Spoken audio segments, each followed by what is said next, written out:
So, Duane, why are companies leaking 20% of their profits today? That's probably the number one question I get asked when I walk in the door of any new client or every new business. And they're like, how much are you going to save me? And 20% is not an unreasonable number if you're willing to really examine yourself. I think what I find is some companies have different thresholds for pain and change, if you will. And the ones that have a lot of big threshold for change, they can save probably more than 20%, depending on, are they really willing to alter the business in order to make it more efficient and lean? And then other companies I run into, they want no pain. They want to do everything they're doing almost identical, and they only want savings handed to them on a silver platter. And then it drops to 5 or 10%. But 20% is always kind of a ballpark I throw out if they're willing to really examine themselves. And what I find a lot is that companies say they are, and they come in and say, oh, yes, we're open to all ideas. We're open to change. We're a nimble organization. But when you start digging and start making suggestions and start talking about what those changes would look like, they back off a little bit of that type of thing. Out of that 20%, how much of that is typically the cause of the entrepreneurial owner? Because us entrepreneurs, we're obviously we're the best, right? Well, it's all over the place. So entrepreneurs, what's interesting about them is a lot of them have different, you can't put them all into one bucket, other than they are all visionaries generally. They all have a lot of energy in order to be able to do the business. But then you have a huge variation between some that are not good with money at all, that they are just visionary salespeople. And then you have some that absolutely are almost too careful, and it stifles their growth. So you can have both extremes on that. But I'll say that actually what causes a lot of that waste is as they grow. And if they don't watch that growth, they hire new people, and eventually people silos start to form. You start hiring somebody to do a job, and the first thing they want to do is hire somebody else to do that job. And they start hiring contractors that they were working with before that they feel made them successful. They were used to this software or this application. And so before you know it, they're procuring applications that's not too different from one you already have. And so you have now redundancy. And so it's really, as companies grow, that waste and bloat really takes a hold. So that concept that you're either having to spend money to make money, or you're holding on to that nickel till it screams, there's going to be a path somewhere in between, right? Yes. Yes. And I think a lot of that is making sure you define your expected results out of that spend. So as long as you're trying to say, okay, your employee approaches you and says, yeah, I believe I can increase sales or increase production by 10% if you invest in this. And that's fine. And what a lot of companies do is they get together and they want to be empowering, and of course they want to grow and be successful. So they say, yes, let's go ahead and do that. And then what ends up happening is that they implement that effort. It usually costs twice of what they originally estimated, and they get half the results, if that. And then what makes it worse is there's no accountability afterwards, as they kind of shrug their shoulders and, oh, we kind of missed. And so they really don't learn from their mistake there. And so they're more apt to repeat it. Now, hold on, Duane, because in your book, Operational Svelte, you talked about this concept. You just said it. I can increase sales by X. An employee comes up to me. I know I'm like this. And it's like, yeah, man, show me how it's done. But you kind of look at another point of even bonusing managers off of not just KPI growth, but savings. Yeah. Like, do you get blank stares when you bring that into a board or conference room sometimes? I get a lot of blank stares with some of the suggestions I make. And yes, that is. No, it makes so much sense in your book. Sure. No, and absolutely. It's like, you incentivize, what you incentivize will happen. So if you incentivize sales, and that's why salespeople are incentivized by commission generally, that happens. And if you incentivize savings, well, guess what? You'll get more savings and more efficiency out of that. And I'll argue with you, one of the things that I hope came through in my book, and I want to make sure it comes across in this podcast, is that you think that saving costs is really about profit. And it actually, that's a side benefit. It certainly is a result of that, and it's certainly an outcome of being more efficient and saving money. But also the company becomes more nimble and more innovative. And so it actually helps the company grow. You can't grow when you're bloated. You can't innovate when you're full of waste. If you saw that one part of my book, I mentioned that if you take a brand new startup that is really good at innovation and you pull that same crew and you put them into a big company that is full of funding and they flood the R&D with capital, that same group, their productivity and their innovation will plummet because it was their being lean and hungry is what made them successful and made them innovative. And if you take that away, you're not going to improve results.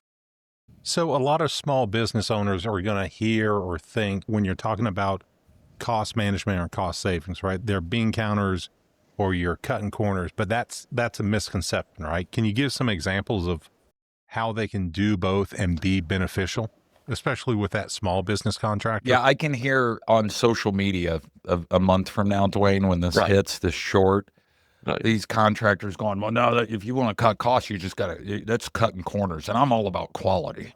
And and Duane, I hope you don't have to deal with these trolls, but I will in the comments. Right. No, and in fact, I am very careful about that. In fact, if I go into as a contractor, as a consultant, if I go in and try to help a company save money and they walk away with diminished quality and product, I haven't helped them. I haven't helped them succeed. They're going to remember that. They're going to remember who did that.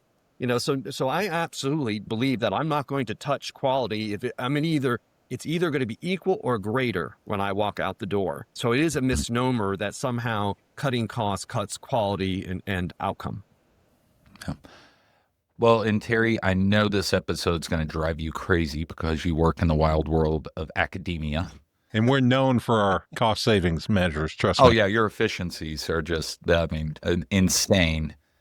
Gosh, I hope your boss doesn't listen to this podcast.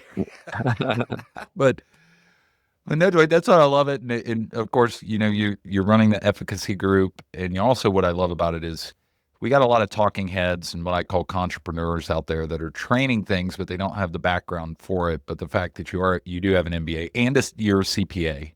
Yes. That's super just amazing because then you compound it with all the background that you've had.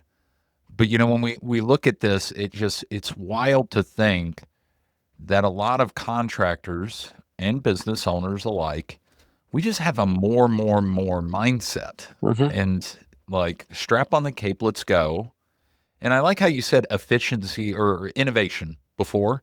Yeah. Because like you're saying that you can have both, but some, they have this weird thinking where it's like, wait a minute, we need predictable success, but we can't do that by throwing in all these new ideas. So how do you help companies find that middle ground?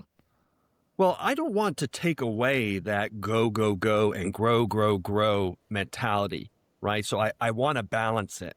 When I walk into a company, one of the problems I see a lot, you have a leadership there that is, and probably why they became the leader is they're visionaries and they know, and they want to grow and they damn the torpedoes, full steam ahead type of people. And that's great. And the companies, you need that. But what the problem becomes is they are attracted to other people like that. And so when they go to hire, they surround themselves with an executive team that are all visionaries, no doers, and nobody that balances out the organization. And so what you end up with is a organization that is not building a very strong platform. It might have some great ideas and it might be trying to execute on some of those. And for a while, you can be successful that way because it is about innovation and growth. But eventually, if you don't have a strong platform that is going to build and stabilize the company, as soon as you start taking financial downturns, competition enters, or just investment and financing dries up, they're not able to weather that storm because they built a foundation that was weak and that was wasteful. And because they're surrounded by visionaries, they don't know how to clean it up. Well, and I've heard there's some past publications with you, Duane. And by the way, I've been trolling you for a while. I love the fact that you're on. You've done your homework. We call it internet stalking, Will. Man, I tell you, I can't remember my anniversary or what the hell I had for dinner last night, but I remember some of the content and your book. So it's funny. In some of your previous content, you've talked about like there is a point where the visionary, they need doers, right? And then it's like I heard some of that, and it's like, wait a minute, I'm a doer. Like, right. I'm a visionary type, but yes, I feel like you probably will second this, but are you finding that most visionaries, they're doers, they're they're freaking reckless, like bull in China Yeah. shop type stuff. Yeah. Like that's not Yes. true, right, Terry? Terry, I should be asking you this. We've worked together for 5 years. The fact of the matter is, Will, if there was an organization built Fucking and chaos. staffed with people just like you, like it would be the hottest and best dumpster fire out there, and Well, you would see that but glow for miles you agree around. with that they are doers, Duane. Uh-huh. It's just they're professional mess makers. Yeah, but and again, you need that, you need that bright dumpster fire out there, but you just need somebody surrounding you that knows how to put that out and knows how to manage the fire so it doesn't get out of control. I would tell you, if you have a bunch of people that can't start some fire and get things a little heated out there, then you don't have a company that's that exciting. So it's a good balance to be able to have those things. But you bring up an interesting point, is that a lot of times one of my most difficult tasks is getting management to see who they are and what their strengths and weaknesses are. And I think that often starts with a leader, because they don't want to admit their weaknesses. They are the leader, and somehow by admitting their weakness, that makes them less so. And obviously that's not correct at all. In fact, it makes them better leader when they recognize their weaknesses. And I talk about making themselves, you talked about strange looks that you get when you talk to management team. And one of the things I talk to the management team a lot is making their company attractive as a cost savings strategy. And they're all like, what are you talking about? And if you have a company that is fun to work for, that is exciting, that is growing, that is a healthy environment, do you think you have to pay extra for employees to come there? No. People want to come work for you. You get the best and the brightest that way. But if you're the reverse and you're in chaos all the time, and it's one of those things, you're going from crisis to crisis, and then now employees are really frustrated, they're exhausted, and you either have to pay them a premium to stay there, or you're going to lose your best and your brightest, and now you don't have a successful company. By realizing your strengths and weaknesses of a company, you can make yourself a more attractive company and lure the best and the brightest without having to overpay for them. Now, Duane, are we able to take that same concept and look at those principles of cost control and roll that from a 3-person crew to now an organization that has multiple locations and multiple crews running out every day? Yeah. I can't sugarcoat that. The larger you are and the more complex you are, meaning number of locations and those other types of factors, and some people operate in different countries, and now you have different language barriers and customs and everything like that. The larger you get, the more challenging it is to become just to maintain. Yeah, and why is that, Duane? Is it bureaucracy? I mean, is it just the one action takes 3 months to have implementation plans? Because we see this in my industry, where a company going from 30 to 80 employees, it's like trying to turn a barge around when there's a problem. Yeah. In some ways, I almost think that it's almost like aging, where you can try to keep yourself up and do whatever you need to do to get, lots of facials or whatever it is. But the bottom line is that over time, you're going to lose that battle. And that's the same with companies. As they grow, the less careful they are, the less they're able to kind of control their growth and have a good platform, then they're going to have more and more problems. But there are methods that you can implement to try to curtail some of that. Like, I never decentralize signature authority or contract authority, meaning no one can enter into agreement for the company except for very few, like the owner and a very few trusted individuals. And you do that because the more you disperse that, you're going to start having employees signing agreements you've never even seen before. You don't even know what they are before. So there are certain elements that have to be centralized in order to make sure that decisions are being made well. But if you do too much of that, then you stifle the other departments, the other locations from being able to do their job, and they won't be as successful. So, Duane, if I recognize I need to cut, right? So we're on this podcast and we're running low on funds, we need to cut. How do I start, or how do I implement some of those cuts, and how quickly can I get to firing Actually, you Will? can accept my resignation, Terry. So I got bad news. Hey, that's okay. As long as there's beer here, I'll be here with go. you, buddy. There we go. Yeah. So Terry, that is actually the average approach that companies take that I advocate against. Is the first thing they do when they have to cut costs is they look to headcount. Oh, So I made it. Will I made it. stays, initially. Initially. Now, that's right. Now, So what happens is they get themselves into a little bit of a death spiral where they decide they're going to cut back on headcount. And because that's the easiest thing, it's quick. You can have people off your payroll in a matter of weeks, and you feel like you cut those costs and you're done. The problem is that many times you do that is that you've made your company weaker and less efficient because there's not the employees to be able to take care of what should have been the real cost management type of efforts. So they don't have time to do that anymore. Your company continues to suffer, and because of that, you're starting to perform poorly, and you have to do another round of layoffs. And it becomes this death spiral of layoffs and poor performance that goes on and on and on. And so I try to encourage companies to take a more contemplative approach to managing costs. I'm not like trying to save jobs. I'd love to save jobs, but it's not my whole premise. My whole premise is that letting people go is one of the last cost-saving efforts you should do, and you should only really do that when you've tried to cut everything else and now you know what right size you need to be as a company. So after you've cut all the costs, and sometimes it's product lines, sometimes it's divisions, sometimes it's certain offices, then you're much better positioned to understand who you need and who you don't need. But if you just cut all your headcount and then try to figure out what you need and what you don't need, you don't even have the headcount to necessarily properly manage the business. And my expectation, Duane, is coming out of COVID, post-COVID era, everything has changed, right? I mean, we were in a time and a place where it didn't matter what you did and how you did it, you were going to be successful.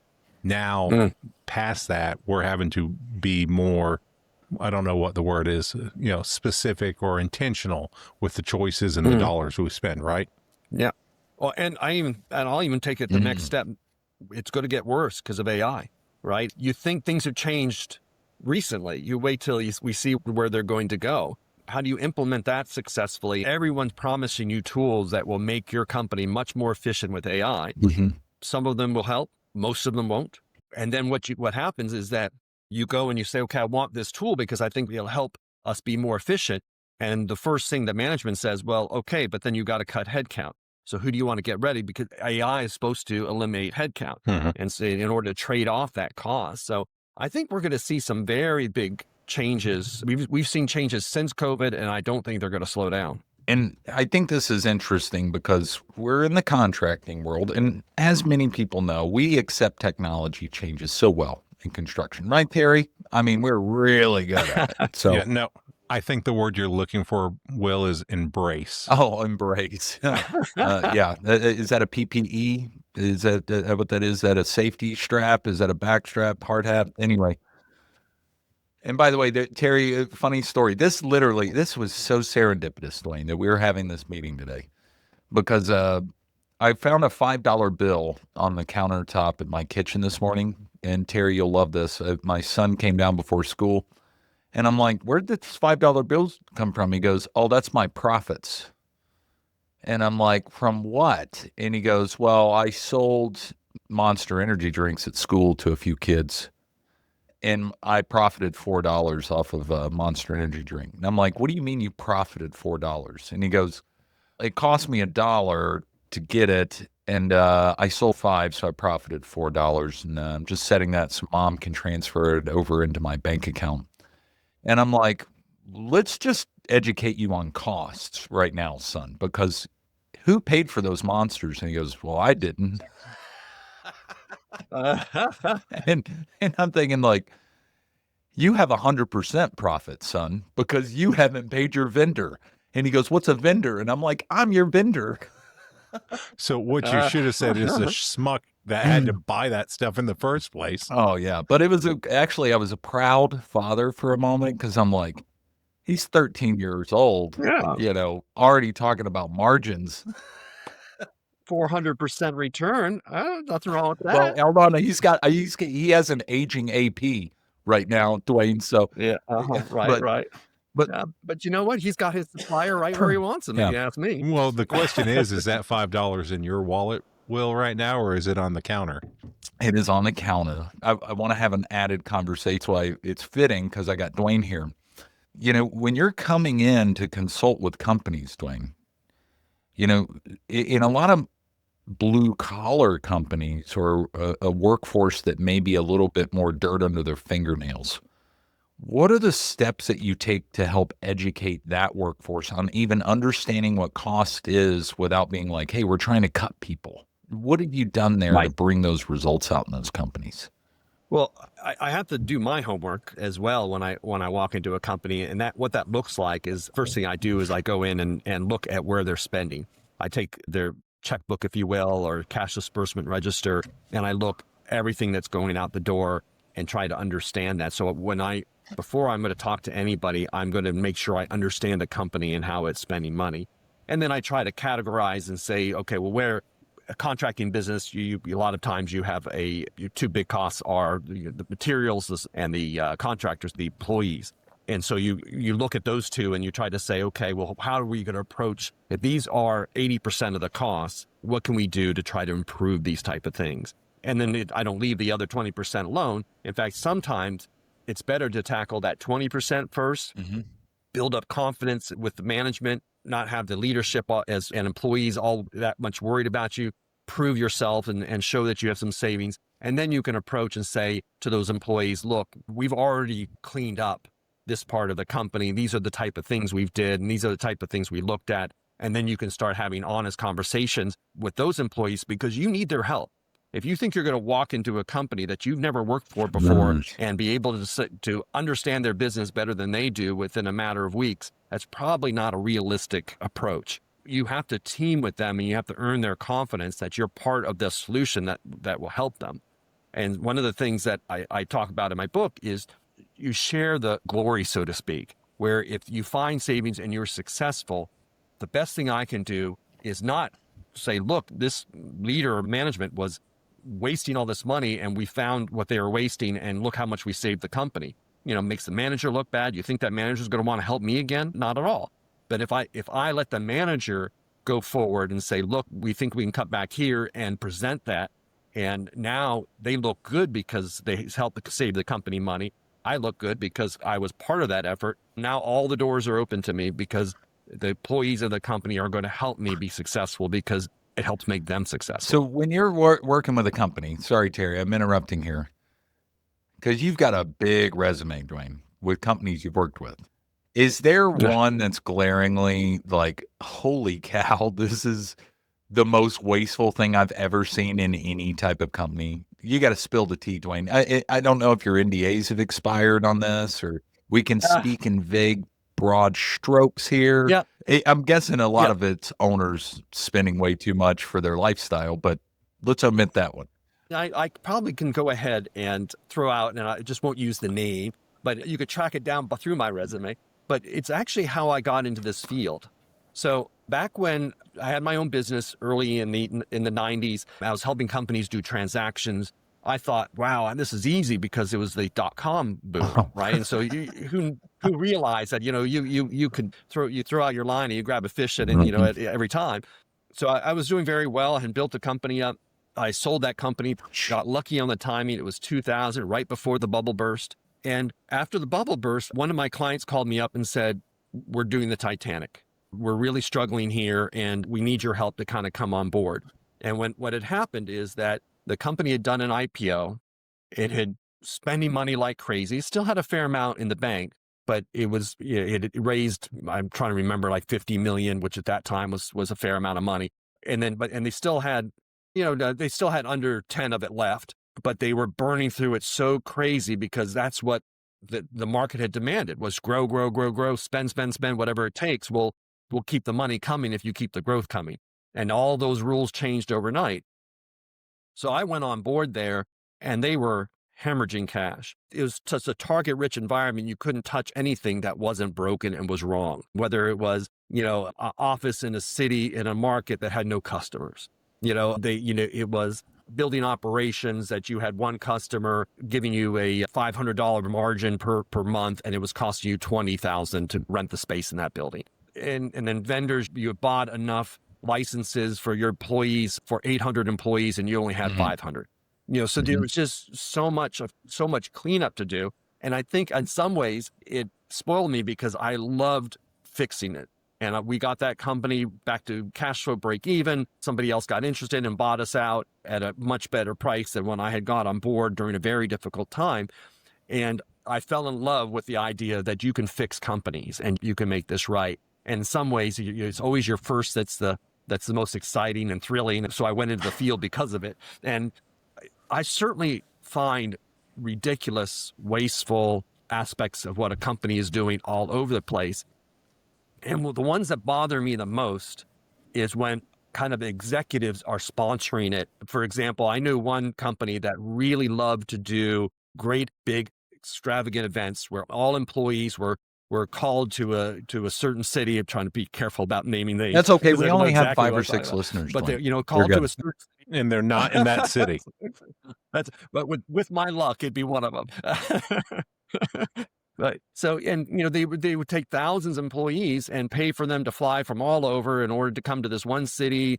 They would hire world-class talent in order to entertain them, extravagant meals and everything like that. And when I went in there, I said, what message do you think you're sending those employees? Do you think those employees are going to be good stewards of your capital when they see that kind of waste and going through there? What kind of example are you setting for them? And so as a result of that, those type of things irk me because they're so fixable. And when you see things that happen, they are surprisingly damaging, because both the ability to be careful with a company's money and wasteful with the company's money are equally contagious. So if you set a parameter one way or the other, it will flow throughout the organization, and it starts at the top. Interestingly enough, and I know when we talk about the dot-com bubble, I'm sure a lot of our contractor brethren out there are like, I'm in high school or swinging a hammer. But I don't think we're in like a technology bubble now, but we are. And you mentioned this in your book, Duane, that there's a lot of companies that are overeating technology. And I think you call it like a technology smorgasbord, where we're just adopting and bolting on stuff that we don't maximize value out of. And I've got to be clear, like I've got a software company, so I'm out post-production. But I mean, is that just one of the big low-hanging fruit, like unpaid license seats, all of that, that's just like, man, we could cut this right now? Yes. So I would say 50-50. So there is a lot of low-hanging fruit in that technology smorgasbord of wasted licenses and things like that, where you can try to make sure that they are using that software efficiently. And so you could try to negotiate. That's out there. But then there's another layer that's much more difficult, because people think that companies are running lean and mean. And when you lift up the hood of a company and you look under that engine, you think you're going to see something that's a clean, well-functioning machine, and that's quite impressive.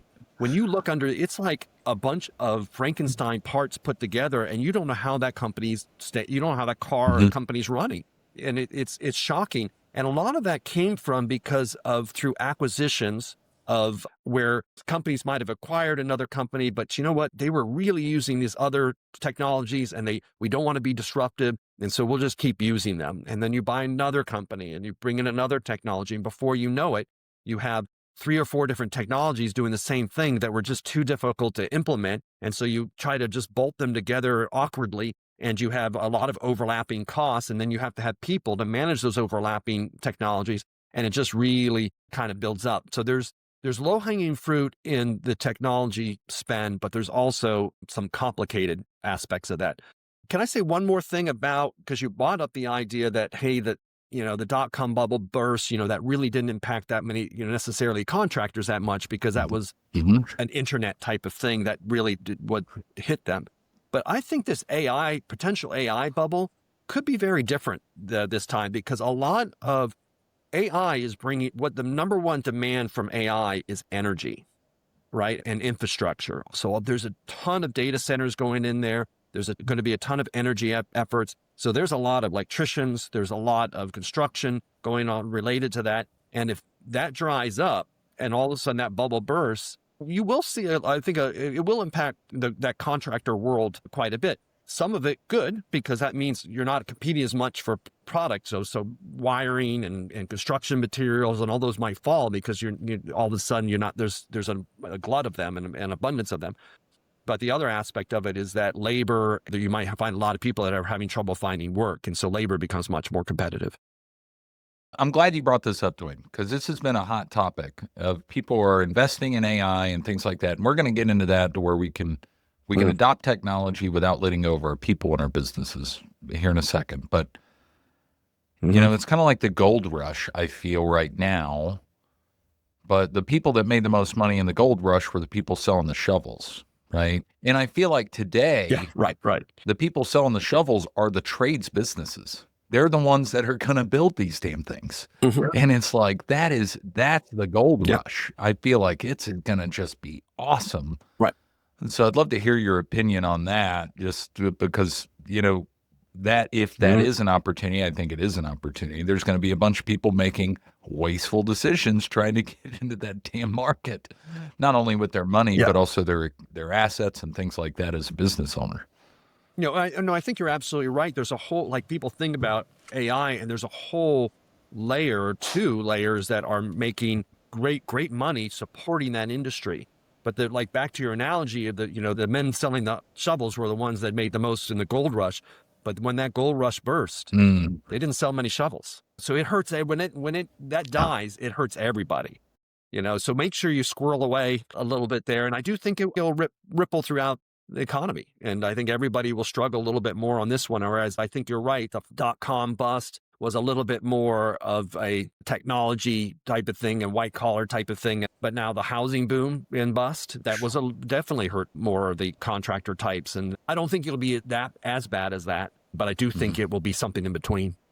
Well, it is one of those things that even when things turn bad, there's opportunity to be found if you're looking in the right place and you're positioned in the right position for it. But, we're going back and forth over something, and it seems a little bit difficult to understand. Is like, your market is, you're working with contractors who are spending too much money, right? And they're losing money, and it's hard to make everything meet at the end of the month. But your business model is them hiring you, an outside contractor, spending more money to come in and tell them how to spend less money, right? So can I just get your free advice?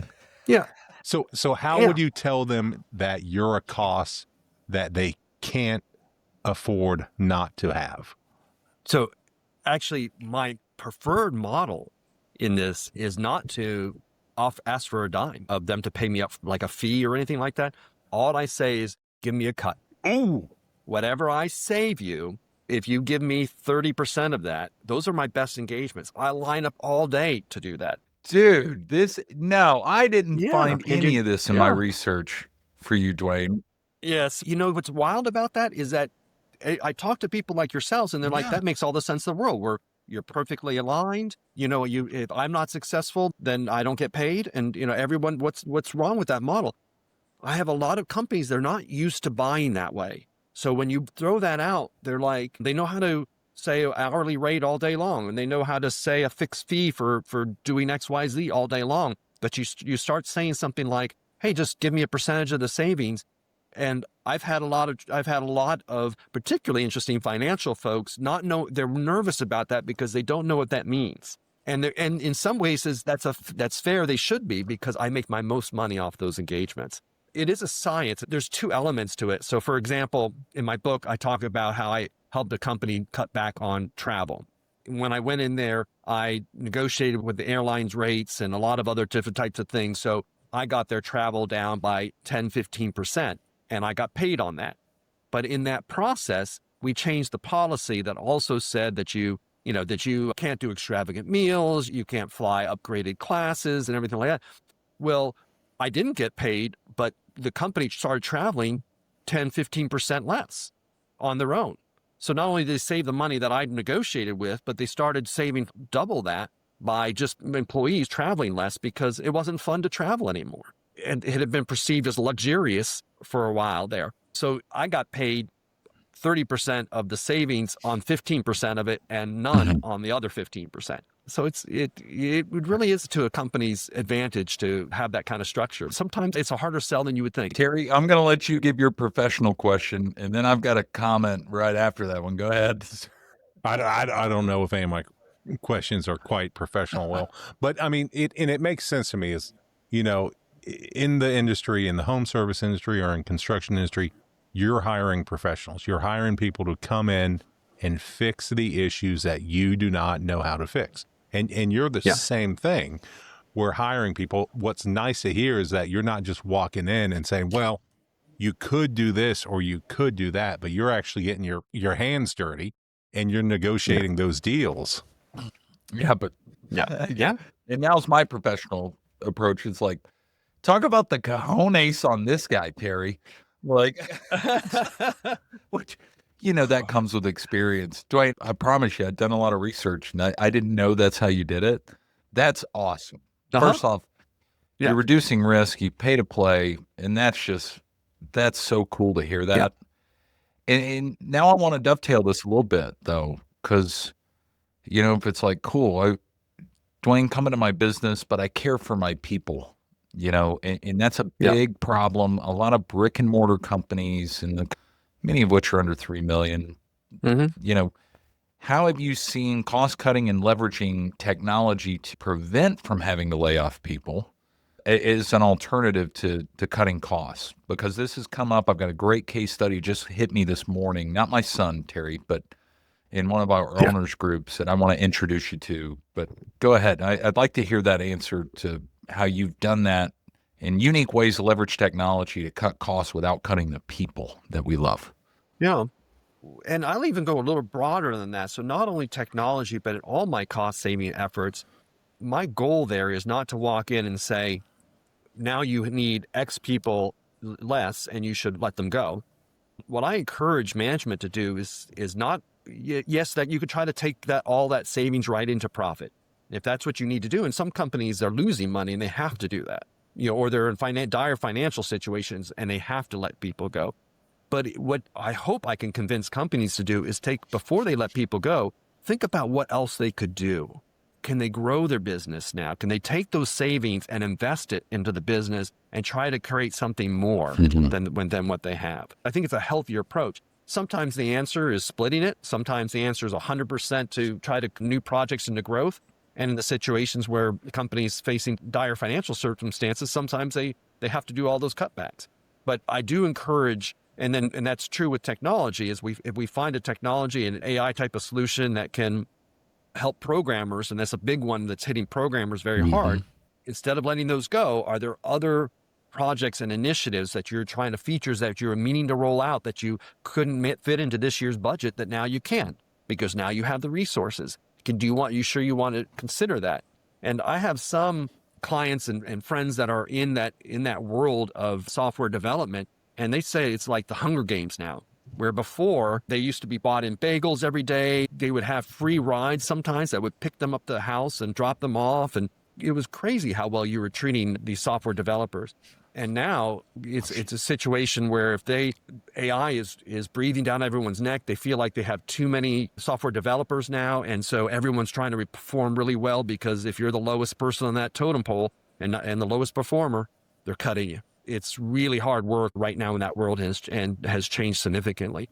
But technology doesn't have to do that. Technology, it should free you up to do things, not just free you up to make more money. It should free you up to be more innovative, to expand your business, to prepare better against competition, and not just cut costs. Now, Duane, sitting on top of that mountain as that savings guru, can you tell me what are the 3 most common profit leaks that you've come across in your time, and which one tends to surprise owners the most? Yeah, so I think some of these are hard and some of them are soft. So I would say utilization is one, and that goes back to when I talked about the idea that you have 500 licenses and only 200 employees. What happened is that maybe they had cut back in staff, but more likely what happened is somebody said, gosh, we're going to grow because this company's on fire. And so we're going to take this deal that this software company is offering us, and they're going to give us such a good deal per license that we're going to grow into it. So we'll take this great deal. And before you know it, you have half the licenses sitting on the shelf and not being utilized. And so you try to go back and you try to renegotiate with that provider, who, by the way, they have a contract and they're really not keen on giving up on that deal. But utilization, and that's true with office space, where a lot of companies, they rent out a certain amount of space. Again, either they're growth oriented and they think they're going to need all this space, and now they have a huge amount of vacancy. More rarely, they outgrow the space, and now they Mhm. now they have a different type of a problem, but still expensive problem. So utilization of all different types of things, whether it's down from office space to the technology they use, and even arguably the people, how they're being utilized and how they're being managed. So I would say utilization is probably my number one issue that I see that companies have problems with.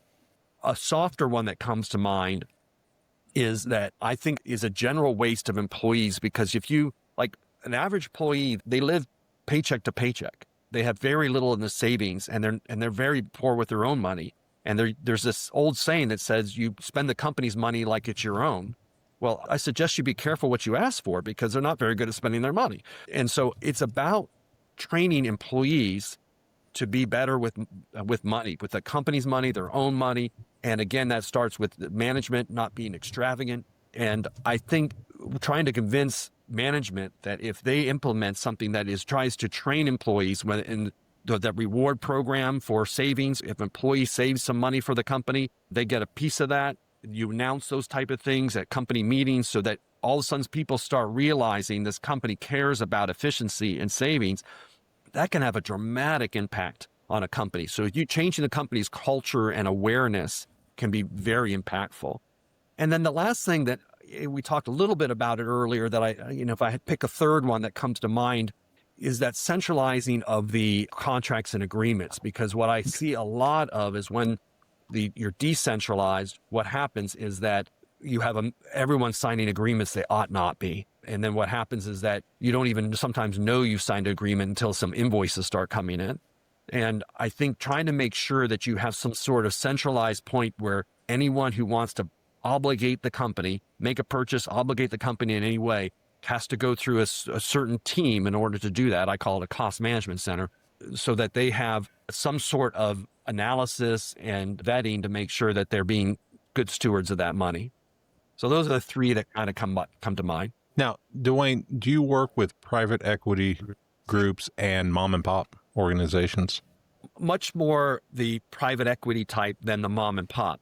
But I'll say a couple things, two aspects of it. I'm an advisor for a lot of mom and pops, and I'm amazed how much money I give away because I don't charge. They'll call, and sometimes I'll join their meetings for a month, and I'm spending a few hours a week, and I'm not going to charge for that. I'm happy. I want people to succeed, and you know what? I know they're going to remember if they grow. They're going to consider that I'm a good advisor, and so they're going to come back to me and that type of stuff. So a lot of the mom and pops I don't actually charge on, and I'm okay with that. That's not where I want to make my money. The private equity, they love what I offer because private equity is going to make their money in probably three ways. One, they're going to try to accelerate growth.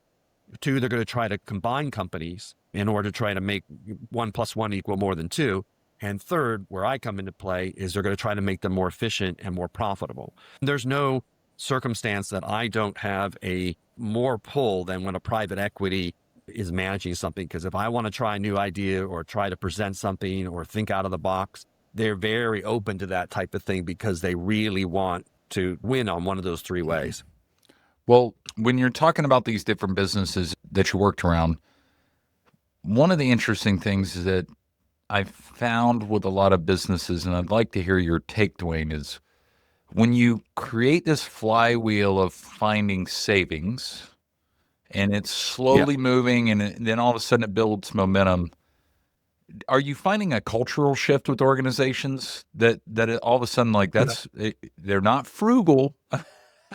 Hold on. Right. I should ask this. From your perspective, Duane, changing questions, what's the difference between cheap and frugal? Just from your perspective. Right. Yeah. So, they're And listen up, Terry, because I think you're incredibly frugal and I think I'm incredibly cheap. So we're taking notes here for ourselves, Duane. Sorry. Okay. I would say they're two houses on the same block, but I would say someone who is cheap is willing to risk aspects of their business and what they're buying. They're willing to buy something and try to save money on it that may cost the company in other ways. I would argue someone who's frugal, I would say that's less so, that they're just trying to be careful with the company's money and not necessarily at the sacrifice of performance, if you will. That means I'm thinking more than you will if I'm frugal and you're cheap. I love it. Well, Well, hold on. Yes. So, Yeah. Duane, now that we've talked about that, we've set that definition. I mean, when you Yeah. work with a company, first off, what's the time horizon that you're typically working with a company? So I've had situations where I've gone to companies like I mentioned where attended meetings for a month just out of courtesy, almost more of a courtesy. And one of the troubles I have is I get consumed into it. So if it's a good sized company and if I'm called in as an individual, I've had projects that lasted for years in that because what I would go around and I would fix one thing, go around and fix something else. It was almost like I built confidence of the company. Now, there's other circumstances where I'm hired as part of a team, and they're asking me, I'm just to look at one area, and the rest of the team are doing other things, and so it's a shorter window of probably a few months. But it's not; they're long-term I gotta love projects. this because, like, from your book, you don't get to see the actual boots on the ground. Does it, So like, yeah, in the real world, Duane? Is it like, oh, the Gestapo's coming? Like, there's that guy that's coming to cut. Is that? Do you get addressed from at, a cultural at perspective first, like that? at first, they dread me walking into the door, but I will tell you, by the time I leave, there is it's hugs and we'll miss you. And, I get notes Oh, that's afterwards cool. and we still get together for lunches. And that's because if I do my job right, I make them look good in the process if they are part of the solution. Now, occasionally I run into people that are just silos and they try to resist me going in there. And I recommend to the company, this is a bad culture fit for your organization. I don't think this person's going to help your company be efficient and operate effectively. That's very rare. Most of the time I'm successful in convincing and showing that we can win together and that when a company's operating more efficiently, it is actually to their advantage. And that goes back to if I help a technology save 10% of their budget, and I'm not saying okay, well, it's wiped out now, but where else do you want to spend some of that? All of a sudden they're like, hey, I've did them a favor. I've all of a sudden expanding their ability to be able to perform their duties. I'm not necessarily hurting them. And so it starts always as a tenuous relationship. I would say 90% of the time it ends as a very positive relationship. My expectation, Duane, is no one's reaching out to you if things are just going great, because you've never walked in and been like, oh, there's nothing I can do here. You guys are just running as smooth as can be, right? Yeah, but you probably still found stuff in businesses that are running great, and it's like, what do they have to lose to have you poke around? Well, in fact, I will argue with you, the ones that are running great, that are making a lot of money, I usually find more there. Because the ones that are having financial difficulties are already in trouble. They've already tried to fix themselves or do something about their circumstances. And so a lot of times they've at least done a round or two of savings efforts, and sometimes damaging ones where they just let a lot of people go. And now the company's kind of running amok and the vendors are all over the place and they've hired the contractors to do what their employees used to do. And so it's a mess. But a lot of times those profitable, well-functioning companies, no one's touched it. It's a green field. And I can basically go in there and it's a target rich environment. It really is. Now they sometimes are the least willing to make change because they, if I say, hey, you can save more money, they're like, yeah, okay. They're not as motivated as a company that's in financial duress. They're much more interested in any time of savings. So what it sounds like is there's something to be said for that dumpster fire after all, right? Right. Yeah. I don't wish it on anyone and the problem is a lot of times the company tries to do a round or two on their own of cost, and they do a lot of damage to the company. Morale's terrible. So I really wish companies would do something earlier. And in fact, that's why I didn't write the book. If you remember what I put in the book is that I'm trying to teach them to fish now. What I noticed is that I could leave a company and in 2 or 3 years, I could come back and do the same engagement over and over and over again. And it was very discouraging in some ways that what it meant is that my lessons, they stuck for a little while and they slowly deteriorated.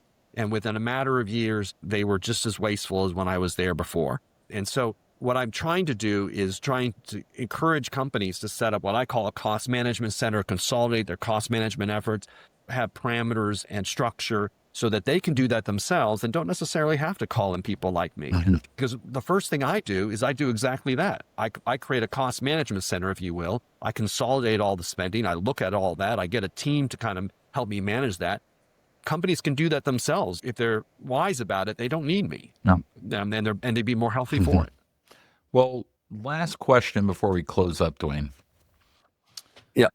You strike me as an individual that does not have separate salt and pepper shakers. You just put the salt and pepper in the same shaker. Are you one of those weirdos? You're so infatuated with efficiency. Yeah. Yeah. I'll tell you some roots that will explain a lot. So when I was young, my father would find coupons in the newspaper where it would say basically only one per person. And so the whole family would get dragged to the store and each in a separate line so we could get one each. All right. I've heard these stories. Explains That's everything. so funny. It explains everything. Yeah, when you went to a restaurant and said 12 and under and you were 13, did he look at you and say, "You're 12"? Yeah. Oh, yeah. I'm trying to remember if I don't think we went out. Oh, that's great. Well, Duane, I am a fan. Give credit where credit's due. Martin Holland made me a fan of you, who's been on our show. He's a good friend of mine personally. Wonderful. Also an author like you. He gives me grief for not finishing my book, but I'm a proud fan of yours. We're going to put, would you like the link in the show notes? I linked it to your Amazon page. Is that okay? Hey, that's absolutely fine. That's great. I appreciate that. And I very much enjoyed this. It's the only podcast I've ever come on board where I got to drink. There my we favorite go. beer. So, well, you can do that anywhere you want to. You just have to put it in a certain cup in the future, Duane. Yes. Well, yeah. But here I was out in the open. You hear that, Will? We have redeeming quality. That's right. That's right. wonderful. Killing brain cells every day. But yeah, Duane, I appreciate what you're doing for just the industry. Terry, I do appreciate you for what you're doing for the industry. And now you can push Duane's name to your academic association because they come at very little risk. But I don't think cash flow is their problem. I would love to see Duane's eyes if he looked at, higher ed at times and just where everything goes. Well, but you 4 or 5, 6 of you out there, we appreciate you guys for another episode of Beers with Contractors. We'll see you next week. Thank you guys. Talk soon. And that's a wrap for today's episode of Beers with Contractors. We hope you enjoyed our chat as much as we did. Before we say our final goodbyes, a friendly reminder. Beers with Contractors encourages responsible drinking. If you choose to enjoy a beverage during our time together, please do so in moderation and only if you're of legal drinking age in your country or state. Furthermore, the advice and insights shared in this podcast are for informational purposes only. Always consult with professionals and experts in your field, and be sure to follow local laws and regulations regarding licensing and permits. We're here to help, entertain, and inspire, but your safety and compliance are important. So, as you head out into the world of construction and contracting, remember to build responsibly and make decisions that stand the test of time. Thanks for joining us today. We'll catch you on the next episode of Beers with Contractors. Until then, cheers to your success.